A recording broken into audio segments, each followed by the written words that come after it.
Koroļovs. Un laba piespēle. Metiens. Un būs vēl noraidījums. Būs. Pieskārsies ripai laukuma saimnieki. Nē, nebūs. Tad arī, tas...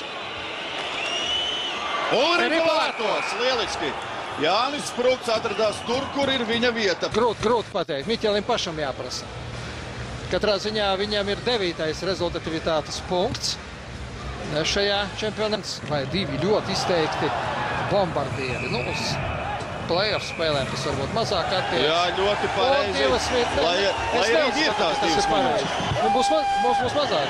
Tas ir viennozīmīgi, bet šajā gadījumā ir kāds cits. Tas bija Maksims Ribiņš. Un paskaties, kurš viņam... Nē, tomēr tas bija Vankaņos. Okay. Un tas ir Kristaps Sotnieks. Jā, katrā ziņā... Un 2 minūtes Kristapam Sotniekam un spēlēsim mazāk. Un seko mūsējo pretuzbrukums. Sotnieks un izglāb. Ježovs fantastiski ar acitēju, ar kājsargu uz ledus jau.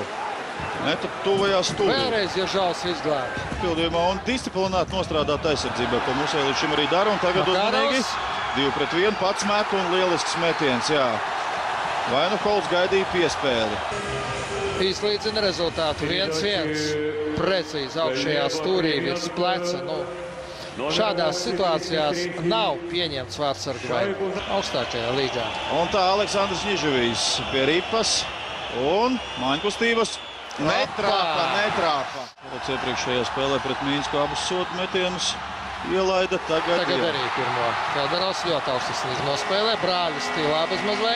Spēles, protams, ka uz sava slavenā titulētā brāļa fona viņš ir gluži vienkārši. Acīm redzot, Jānis ir pārliecināts par sevi. Skatāmies. Nē. Ježovs atsikšoties. Šoreiz gan Ježovs glāb savu komandu. Piltīgi spēlē Jānis. Maksims Ribiņš pret Krisu Holtu. Tagad viss Holta rokās. Tieši tā. Kris Holts, Ribiņš un Holts. Jā, pārliecinoši. Skatīsimies, ko iespējas Zviedru uzbrucējs. Stabiņš atkal. Stabiņu un skatāmies. Un Ska uzvar ar 2-1 pēc spēles metienos. Ska 2 punkti. Mums 1 punkts.